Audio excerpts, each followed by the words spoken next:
Good morning. It is Monday. It's a federal holiday, Juneteenth. If you're taking the day off, if you're taking the day off, enjoy it. Have a great time. Enjoy your day off. I am not. I am working today. But let's get right to it. I am done believing. I am moving away from simply believing the truth. I want to know the truth so that I can overcome my own delusions, the spiritual battle within. And the vast majority of people, they are not even interested in admitting that they have a spiritual battle within them. You ever notice that? And if you as a Christian, let's just take me. I'm going to talk about me. I can't talk about everybody else. I'll talk about myself. All the things that go through my head that for years I thought those were my own ideas. Only in the past few years to realize I am not generating my own thoughts. Those thoughts are coming into my mind. Therefore, I am not my thoughts. I am not my imaginations. If I have a crazy thought, it's not me who has crazy thoughts. It's only me who entertains crazy thoughts. So as a thought comes in, I just watch it and I let it go right back out. It's like a crazy stray dog coming into your yard. You ever been sitting in the front porch and a crazy dog just comes into your yard? You don't know if that's a friendly dog, if it's a ravenous dog. And if you overreact, if you jump up, get out of here, you crazy dog, the dog could freak out and bite you. The best thing to do, stay seated on your front porch and just observe the dog, keeping your eyes on it. You didn't decide to have the dog come into your yard. And you, by yourself, probably can't even go over there and get him out of your yard because the dog could attack you. I just watch the dog now come into the yard. If it starts to use the bathroom, which they normally do, I might clap. Hey, get out of here. And then it'll go away. I don't overreact because I've come to the realization that I have a battle within. And if it's raging within me, if the enemy is attacking me in this way, and I am a Christian, I have been born again, how much worse is it in those who have not come into a knowledge of God, a knowledge of the truth, the revelation about the truth from the Holy Spirit? How much worse is it? So if I recognize that it's the way it is in me, and I keep things in check because of the Holy Spirit, how much worse is it in those who are oblivious to it? They're slaves. They're slaves. They're captives. That's why you can't judge anybody. That's why it's not our place as human beings to judge other people. We simply observe them. Anyways, I got a question for you. Remember growing up? Do you remember growing up, or are you just so damn old you can't even remember it anymore? But I don't know about you, but it seems like most everybody I talk to, at some point in time in their school career, their K through 12 time, there was almost always, an employee of the school that they attended who was a bit ambiguous. For me, there was a couple of female coaches. Do you ever have one of those gym coaches who was a female gym coach but had a buzz cut? Had a buzz cut and was just kind of like, she was kind of macho. So macho that you were taking cues from her of how, maybe I ought to be more macho. Maybe that's how you be macho. I don't know. She was just like super manly. Did that happen to you? It could have been a lunch lady with a buzz cut. Could have been a science teacher with a buzz cut. The point is, we all had some type of adult in our life that was a little ambiguous like that. For me, it was a gym coach with a buzz cut. And she had a friend named Kate. Oh, that's just Kate. That's just Coach Johnson's friend. And these aren't real names, by the way. These are not real names. That's just Coach Johnson's friend, Kate. And everybody kind of knew. You know, Coach Johnson's always hanging around with Kate. And if there's an award ceremony, you know, she brings Kate. We all knew it. We all understood what was going on without even having to be told. What is wrong with this current generation that we got to be told everything? And here's my point. Why is there a push for normalization? And you know what kind of normalization I'm talking about. I'm talking about sexual normalization. The normalization of everything that is just somebody's personal sexual fantasy. Not even a fantasy, reality. Why does that have to be normalized? Why can't it just be old Coach Johnson with the buzz cut and her friend Kate? And we all know. I had another teacher from the male perspective. He had slightly longer hair and he loved his dogs. And he had a roommate. Again, not real names. He had a roommate named Glenn. I don't know, just a name. And everybody knew, oh, Mr. So-and-so, Mr. Davenport, and Glenn, he has his roommate Glenn. That's all it was. We didn't have to have it shoved down our throats. We didn't have to have it normalized because we just understood. Why we got to bring all this stuff into the open and fight for it? I got to be able to talk about what me and Glenn do with our puppies on the weekend. Ain't nobody cares. Nobody cares. You know what I did this weekend? I went camping with my family. I just love the fact that this country exists, so I can just talk about and post on Facebook all the stupid crap I did this weekend. I floated in the lake. I floated in the lake. Thank God I have the right to openly talk about it. Nobody cares. That's the problem with Facebook. It's the problem with social media. We post everything, even this podcast. Somebody probably scrolling through, they see Preston talking about, yeah, I don't care what that guy has to say. No one cares. It's just not that important. But listen, why the push for normalcy? Why can't they just say, well, this is what I do. I don't care if it's normal. It's my life. I'm doing it. No, they got to make it normal. They got to have a whole month in which they normalize this crap. They don't just celebrate it.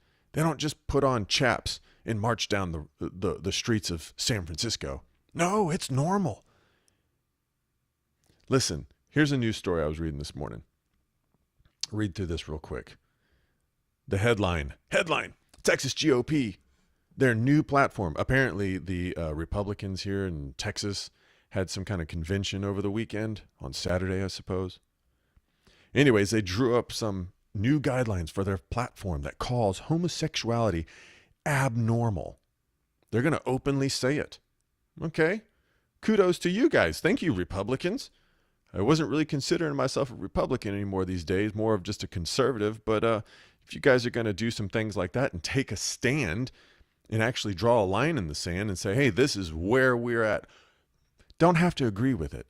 I can just respect anybody who takes a stand. That way we know where each other are. But anyway, I do agree with this. I don't want to sound ambiguous in that. I agree with this. The GOP here in Texas is calling homosexuality abnormal and includes explicitly anti-LGBTQ ideology. Okay, that's the thing. There's a couple of points. It calls for a policy for fighting against special status for members. Special status. I want to stop there a second. That's important. They're not just calling it abnormal for abnormal's sake. A lot of these GOP people, I'm sure they grew up with gym coaches with buzz cuts. They understand that it's different people and different life decisions. And no one cares. Have your life decision. Have it yours. Stop calling it normal, though. Because it's not normal. And the proof that it's not normal is every single person alive on the planet came out of the vagina of a woman and is a product of heterosexual sex. Isn't it crazy that what I'm talking about now sounds almost abnormal to some people? Because now apparently you can be, what I'm talking about, transgenders. Well, I'm a woman. I read another story real quick because I got to keep moving. Read another story over the weekend, and it was like, I'm a transgendered woman. It was a man becoming a woman. I sound stupid just saying it. A man transitioning into a woman who was married to a woman. So he's a transgendered woman married to a lesbian raising a gay son. And the news article was just simply for the purpose of shining light on it, because look how normal this is. They're also a family. It's the damnedest thing. That's not a family, guys. That's not a family. That's a tragedy. It's a family being destroyed. Hold that thought.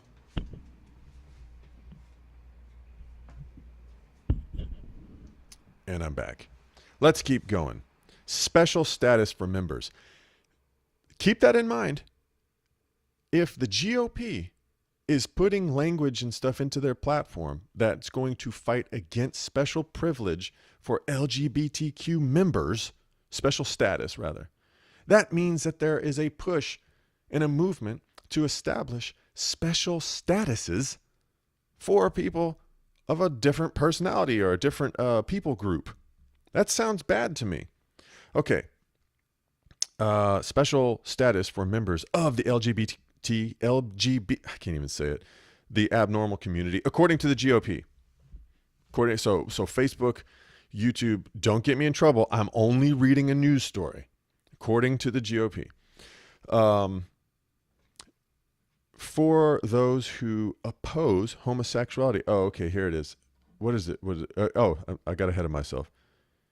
Special status for the LGBT community and protection against criminal and civil penalties for those who oppose homosexuality. If you oppose homosexuality based off of faith, conviction, or belief in traditional values, there is a movement that wants to bring criminal charges against you. Think about that. Isn't that messed up? And it goes on to say that there is no federal law that protects LGBTQ individuals from discrimination or grants them special status. So they're saying there's no law that protects LGBTQ individuals. From what? Protects them from what? Protects them from the opinions of other people? Protects them from opinions of business owners who don't want to hire them? Yes, there is. First off, that's a straight up lie. It's called the Civil Rights Movement. And they even changed the language of the Civil Rights Movement of 1964, I guess it is. You can correct me. They changed the language of that amendment, that the Civil Rights, what is it called? Can't think straight. But Civil Rights Act, they have it that it includes gender and sexuality. You can't fire somebody from a job because of their sexuality. Which brings me back to the coach with the buzz cut. There was a time when no one cared because you didn't bring your sexuality into the workplace. You're here to work. You're not here to talk about your sexuality. And if you have a roommate, everybody knows it, but they don't care. But we're being told by these people, oh, everybody hates us. No, they don't hate you. You hate everybody else. So that's a lie. There is a federal law that protects these people and individuals and gives them the individual God-given rights to exist and do all the things that the Constitution says. So that's a lie. There's no federal law. Now, this is true. No federal law that grants them special status. And there shouldn't be. And this gets me to the title of today. The world hates equality. They want to preach equality. We're doing this to be treated as equals. We're doing this for equal rights. Then why do you want special status? I thought this was America. Oh, is this America? I thought this was America. Thought I was in America. This is a land that is governed not by kings. At least this is the idea. We're not governed by kings. We're governed by the law. And we should all be treated as equals under the law. But that's not the truth. And because of that, I have no faith and hope in America itself. I love America. Very happy to be an American. I'm glad. We got a lot of good things going on here. That's why so many people are pouring across the southern border. from Mexico into Texas. They're not Mexicans, all of them. That's why so many people are busting butt to get here. That's why when America left Afghanistan, there were people hanging on to the bottoms of airplanes and falling to their deaths because they're like, I got to go to America. If they only knew the reality of living here, and that is, oh, some of you will get special privileges under the law, and others of you will get nothing. You'll actually get some of your rights taken away. You'll get censored. You'll get discriminated against because of your religious beliefs, because of your view of traditional family values. And if you speak up against those, you'll get, like I just said, censored. You'll get shut down because we don't want to hear your hate speech. It's not equal rights. And this is my point. The children of the world, followers of Satan, lovers of self. And I know because I used to be one. As we were all born into this, they hate equality. They hate it because they have to change what equality means. Equality means if you're strong and you're self-sufficient, then you should get nothing in return. And if you're weak and don't want to put in the effort to grow, instead of you changing, all society should come down to your level and accept you as normal. You shouldn't make a way in life, even though you might be abnormal. And this is a land of opportunity where everyone is equal under the law. So if you're abnormal, you have the opportunity to become successful in your abnormality. And no one really cares because they don't want to talk about it with you. They're not interested in it.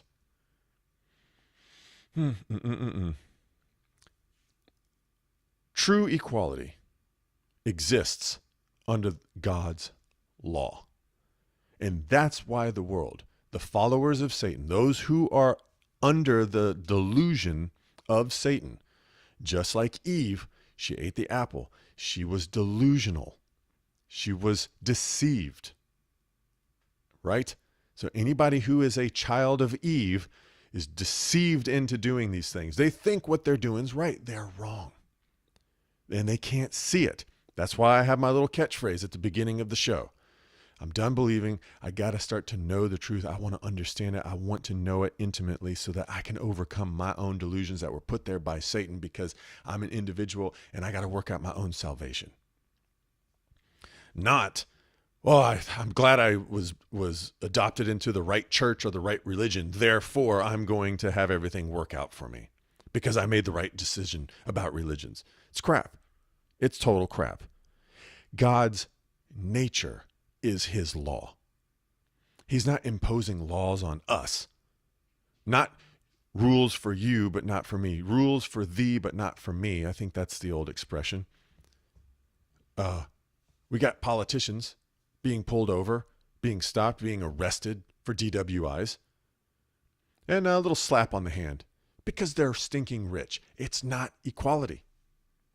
And equality, I hate to say this, it's great that the founding fathers were like, hey, we have a dream about a land that's governed by law and equality. Everyone equal under the law. It's a great dream.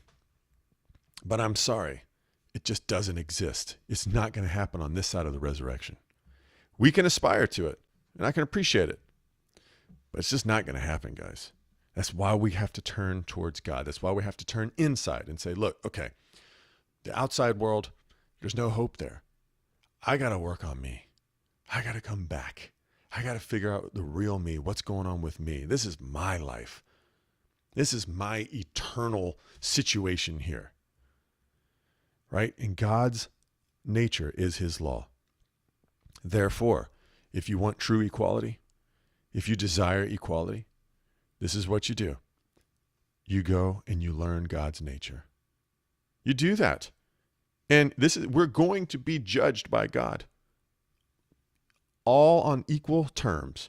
Thanks to Christ, thanks to what Jesus did in his sacrifice, we're all going to be judged on equal footing. And what is that equal footing? You're going to be judged on your capacity to forgive.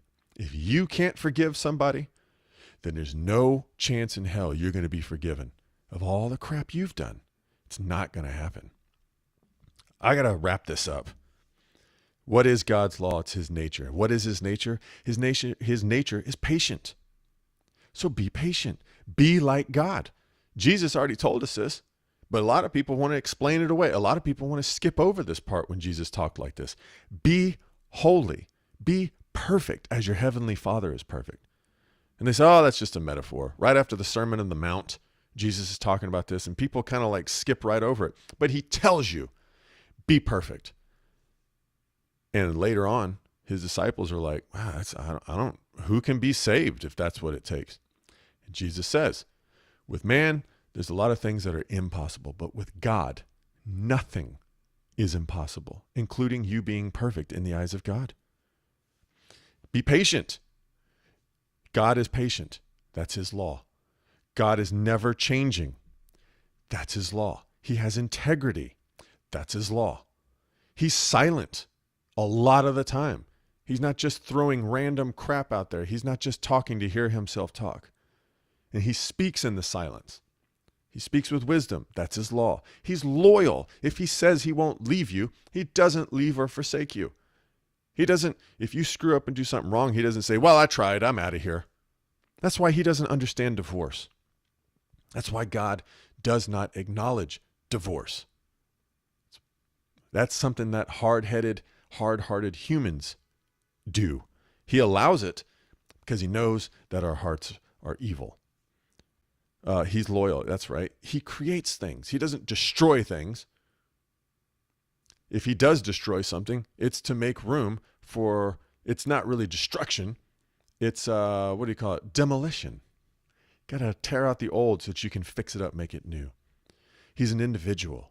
You realize that? There's only one God. There's no like convention of gods from around the solar system or around the universe that he can go to and blow off steam. Like, oh man, sometimes it's just so difficult being a God. And I know that because I used to go to pastors' conferences. And there's other pastors. And the pastors would talk, oh, it's just so, no, being a pastor. Oh, here's some struggles I got. And the other pastor would go like, oh yeah, I've experienced that. And that's okay because we're humans. But think about that for God. Where does he go to blow off steam about being the only God? It's got to be very lonely. But yet he's not. He's alone, but he's not lonely. Here's another one. He's fearless. He's fearless. He has no fear. And perfect love drives out fear. Drives out fear. That's the nature of God. And there's countless more. You can get to know the nature of God if you go and you be alone and you learn how to hear his voice that speaks to your soul, not your mind. Satan is in the intellect. God is speaking to your soul, revealing things to you. And if you do have a thought about it, it's just an echo of the things happening in your heart. I'll leave it at that. Go and learn the nature of God because that's the law in which you will have perfect equality. All these people running around trying to make people groups and special interest groups and give rights to these people and hinder rights from those people. They think they're doing right, but they're delusional. They are wrong. They can't see it. I don't judge them for that because I'm not the judge. But I see their fruit. I see the motivation. And I have compassion on that. It's heartbreaking because it's so easy to just stop and say, you know what, I'm not the judge. I don't know. I'm not in charge, and get out of my mind. And anyways, I'm going to end there. Go learn the nature of God to find true equality because the world hates equality. They hate it. And anybody who comes along with true equality, they are going to hate you too. They're going to hate you. Have a great one. We'll see you again, 7:30, Monday through